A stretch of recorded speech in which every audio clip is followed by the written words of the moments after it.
Olá, amigos da FEB TV. Estamos dando início a um novo programa chamado Lições de Emmanuel. Nesse programa, analisaremos a visão do benfeitor espiritual acerca de vários temas da nossa atualidade, sempre com foco no nosso cotidiano, para que nós possamos ter, a partir da visão de Emmanuel, orientações, ensinamentos que possam nos ajudar na nossa vida cotidiana. Essa primeira série do programa será dedicada à visão de Emmanuel acerca da vida de Jesus. A escolha desse tema tem por objetivo aproveitar a grande contribuição de Emmanuel na interpretação do Novo Testamento. Emmanuel, durante toda a época que ditou as mensagens para Chico Xavier, ele fez inúmeros comentários acerca do Novo Testamento. Foram mais de 1.600 comentários sobre mais de 1.000 versículos. Além disso, os romances históricos, em particular Paulo e Estevão, nos trazem uma contribuição muito importante para entendermos o cristianismo primitivo, entendermos aqueles dias em que Jesus esteve encarnado conosco. Por essa razão, nós vamos, nessa primeira série, analisar a visão de Emmanuel acerca do cotidiano da vida de Jesus. Jesus foi um personagem muito importante na nossa história. Nas palavras de Ernesto Renan, que foi membro da Academia Francesa de Letras, Jesus foi tão grande que dividiu a história. Por isso é que nós medimos o nosso calendário entre antes de Cristo e depois de Cristo. Toda a sociedade ocidental tem, no nascimento de Jesus, ainda que não tenhamos muita certeza em relação à data real, um divisor de águas, que nos mostra que Jesus teve a sua importância, não só do ponto de vista religioso, mas também do ponto de vista histórico, cultural.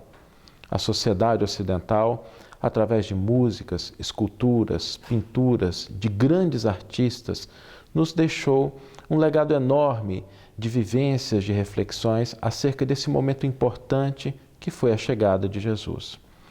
Por essa razão, nesse primeiro programa, nós vamos analisar o que representou a chegada do Mestre para cada um de nós. Esse evento ocorrido há mais de 2.000 anos e que nós temos na nossa memória como fato mais marcante o Natal, aquele momento em que nós comemoramos junto com a família, que nos alegramos com aqueles que amamos, mas que também tem outros desdobramentos importantes para o nosso crescimento espiritual. É primeiro necessário nos lembrar que quando Jesus chegou à Terra, ele não chegou na sociedade atual. Jesus nasceu na Palestina de 2.000 anos atrás. Uma região que fazia parte do Império Romano à época, o mais poderoso império que já existiu, e que, na região onde Jesus veio, não tinha-se uma importância política, econômica muito grande. Era uma região simples, a região que na atualidade hoje está marcada por Jerusalém, a faixa de Gaza, principalmente naquela região do Oriente Médio. É interessante observar que a escolha do governador espiritual do orbe por esse local não foi uma escolha fortuita. Ao longo de séculos e séculos, a cultura judaica vinha sendo preparada para a chegada da mensagem do Evangelho. Mais de 12 séculos se passaram desde que a primeira revelação, a lei de Moisés, foi recebida por aquele povo e ao longo de suas experiências, ao longo de desafios, ao longo de acertos e desacertos, os corações e mentes começaram a ser preparados para que no momento oportuno Jesus chegasse trazendo a boa nova.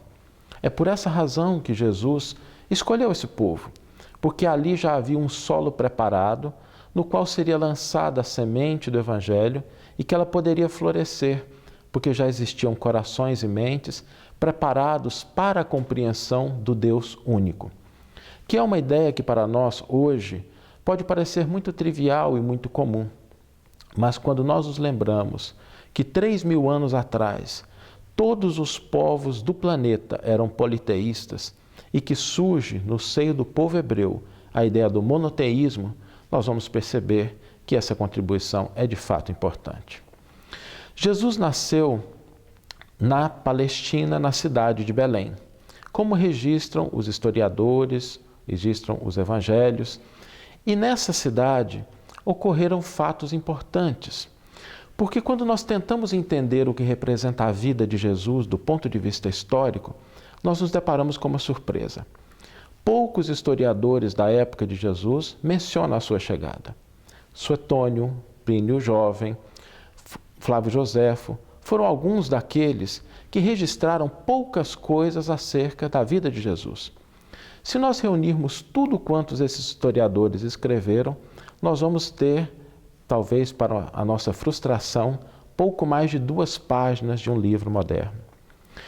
Nesse registro histórico, nós temos uma quantidade de material muito pequena, mas nós temos um outro conjunto de textos que fala sobre a vida de Jesus. Esses textos estão nas nossas Bíblias, particularmente no Evangelho de Mateus e no Evangelho de Lucas. Os outros evangelistas, Marcos e João, nada falam acerca da chegada de Jesus. E é importante destacar que mesmo entre esses 2 evangelhos há diferenças, porque Mateus tinha como ênfase principal demarcar a figura de Jesus como aquela do Messias esperado pelo povo hebreu. Enquanto o Evangelho de Lucas tem uma característica mais pessoal. O próprio Emmanuel chega a afirmar que Lucas entrevistou Maria. Por isso, quando nós tomamos a narrativa de Lucas e a narrativa de Mateus, elas têm conotações diferentes. Enquanto Mateus dá ênfase na história do povo hebreu, Lucas traz registros daquele cotidiano, das circunstâncias em que Jesus nasceu, que são circunstâncias em que nós, hoje, acostumamos a ver em nossos presépios como coisas muito bonitas, mas é sempre importante lembrar que aquilo que os evangelistas chamam de manjedoura era o local onde os animais se alimentavam. Jesus, então, nasce naquilo que para nós o mais próximo seria o curral de uma fazenda moderna. Todos esses acontecimentos da vida, da chegada de Jesus, Emmanuel vai analisar com profundidade, nos trazendo as lições. Fique conosco e no próximo bloco daremos essa ênfase na visão de Emmanuel acerca desse momento da chegada do Mestre.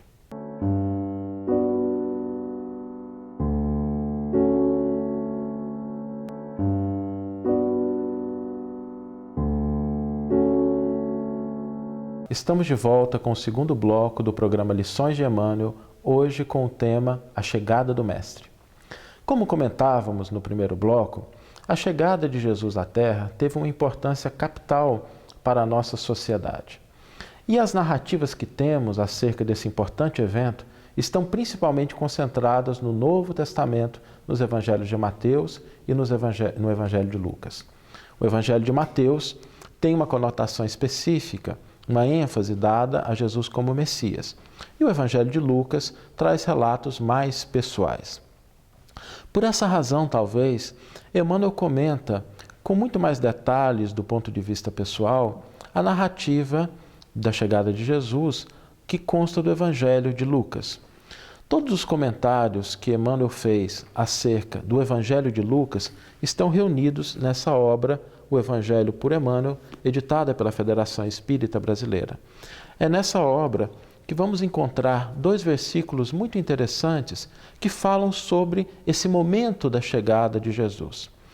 Emmanuel escolheu um versículo que trata das expectativas e outro que trata do momento específico da chegada. O primeiro deles está no capítulo 1, versículo 79, em que nós vamos encontrar: iluminando os que habitam na treva e na sombra da morte, a fim de guiar nossos pés no caminho da paz. Essa frase refere-se à chegada de Jesus. E o benfeitor irá destacar algo muito interessante que está presente nesse versículo, que mostra o cuidado do Cristo, a tarefa que ele se propunha a realizar, o esforço e a presença dele entre nós. Ele irá destacar: se houve alguém que poderia mobilizar milhões de substitutos para o testemunho na crosta da terra, esse alguém foi Jesus. O que Emmanuel está destacando aqui é que Jesus, vindo pessoalmente, traz para cada um de nós uma lição importante. Porque ele dispunha de recursos inesgotáveis. Dispunha de colaboradores capazes nas mais diversas áreas do conhecimento humano. Dispunha de médicos, filósofos, políticos, pessoas que tinham condições de trazer uma mensagem.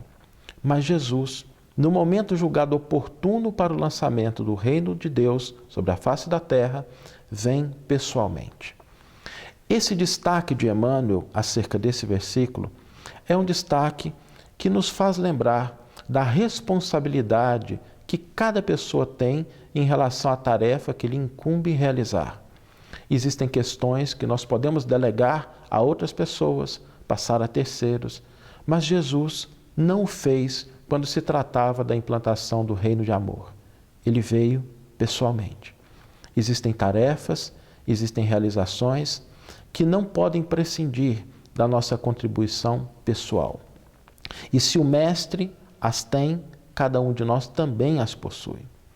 Emmanuel também esclarecerá, analisando esse versículo. Em verdade, desde os primórdios da organização humana, mobiliza o Senhor a multidão de seus cooperadores diretos a nosso favor, mesmo porque em suas mãos divinas enfeixam o poder administrativo da terra. Mas urge reconhecer que no momento julgado essencial para o lançamento do reino de Deus entre os homens, veio Ele mesmo à nossa esfera de sombras e conflitos. Não enviou substitutos ou representantes.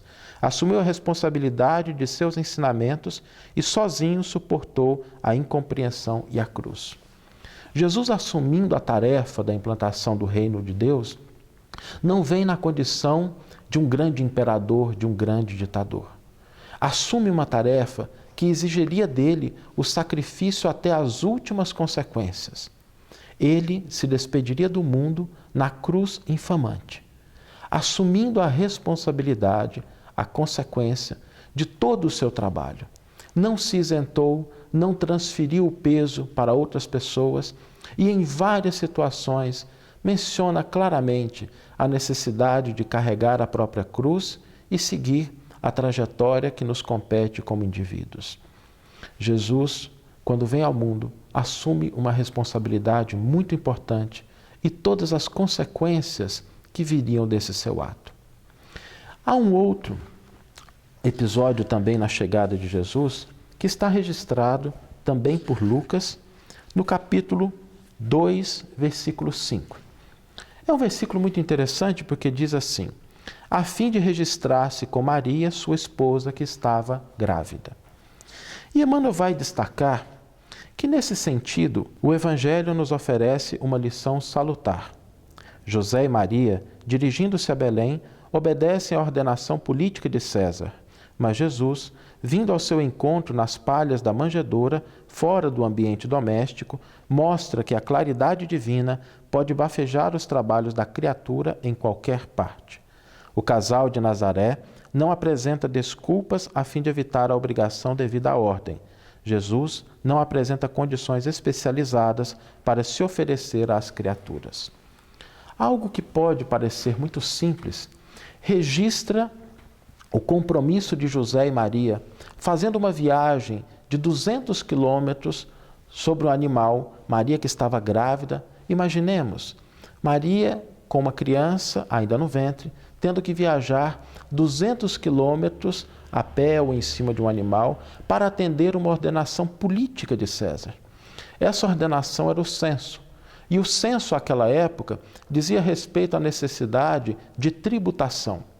Os censos eram realizados para que o império pudesse avaliar de uma maneira mais profunda quanto poderia extrair de impostos de cada região. E José e Maria viajam 200 quilômetros obedecendo à ordem. E Jesus, por conta desta decisão, irá nascer em condições muito precárias, na manjedoura. Emmanuel destaca, nesses dois eventos, que José e Maria, obedecendo à ordem, nos mostram a responsabilidade que temos que ter com a sociedade.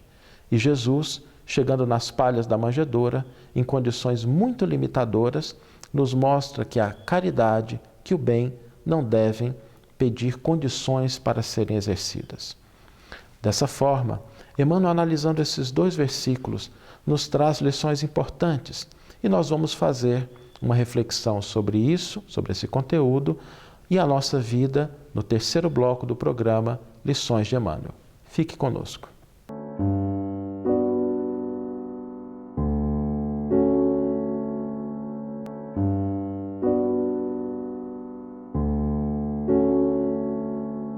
Olá, bem-vindo ao terceiro e último bloco do programa Lições de Emmanuel, hoje com o tema A Chegada do Mestre. No segundo bloco, analisamos 2 versículos que Emmanuel escolheu para comentar. Do Evangelho de Lucas, ele escolheu o versículo 79 do capítulo 1, que fala sobre a responsabilidade assumida por Jesus na implantação do reino dos céus. Quando Jesus assume essa responsabilidade, ele o faz não se valendo de qualquer substituto do qual ele poderia ter requisitado auxílio para a implantação do reino de amor. Isso nos faz lembrar que na nossa vida cotidiana, todos nós temos responsabilidades intransferíveis e indelegáveis. Os pais sabem disso, os cuidadores, avós. Na educação de uma criança, existe algo que nos compete fazer pessoalmente, que nós não podemos transferir a professores ou outras pessoas porque exigem o nosso exemplo. Esse exemplo não vem sem sacrifício, sem esforço. Mas Jesus nos dá esse ensino importante quando, assumindo a responsabilidade e todas as consequências que adviriam do seu gesto, nos mostra que na vida de cada criatura existe algo que ela deve realizar pessoalmente. Não é possível transferir responsabilidades que nos competem executar com as nossas mãos. Aquilo que exige a atenção das nossas mentes, o zelo do nosso coração. Quando nós identificamos na nossa vida cotidiana aquilo que representa a exigência pessoal da nossa intervenção e aquilo que não é o essencial, nós começamos a descobrir o que de fato faz diferença na nossa evolução e para aqueles que estão à nossa volta. Identificar o que é uma tarefa intransferível, uma tarefa que nós não podemos delegar, é um momento de sabedoria. Quando nós somos capazes de separar no nosso cotidiano aquilo que precisamos fazer, que precisamos atender, nós vamos realizar aquela tarefa com mais diligência, com mais sabedoria. Jesus nos deu esse exemplo e ele é algo que é importante para o nosso cotidiano, para o nosso dia a dia. O segundo versículo, trazido pela análise de Emmanuel, trata de 2 momentos. José e Maria obedecendo à ordem, obedecendo à cidadania, obedecendo às exigências que se faziam àquele momento pela autoridade de César. Quando nós, na atualidade, nos defrontamos com uma vida em sociedade, todos nós temos responsabilidades com a construção de uma sociedade mais justa. E é interessante observar que ninguém vive isoladamente. Cada pessoa na Terra está usufruindo e oferecendo para outros o resultado do seu esforço e se valendo daquilo que outros realizaram. O telespectador que está assistindo esse vídeo provavelmente está fazendo em uma televisão que foi manufaturada por pessoas que vivem do outro lado do continente ou às vezes do outro lado do planeta. Nós estamos aqui gravando um programa e existem pessoas trazendo o seu esforço, a sua contribuição, que não aparecem na gravação, mas cujo trabalho é fundamental. A nossa sociedade nos mostra que é impossível viver de maneira isolada. Nós utilizamos aquilo que outras pessoas realizam com o seu trabalho e para elas oferecemos o fruto do nosso esforço. Por isso a vida em sociedade é algo que devemos respeitar em todas as suas instâncias. A ordem, o respeito à cidadania são a base através da qual nós construímos uma sociedade mais justa, uma sociedade mais aberta, uma sociedade que proporcione àqueles que dela fazem parte o crescimento espiritual, material, intelectual. José e Maria fizeram isso também não sem dificuldades, porque viajar 200 quilômetros a pé é algo um pouco complicado, tanto naquela época como nos dias atuais. Mas há uma terceira lição que Emmanuel também destaca, que Jesus, vindo ao encontro da criatura humana, não faz exigências.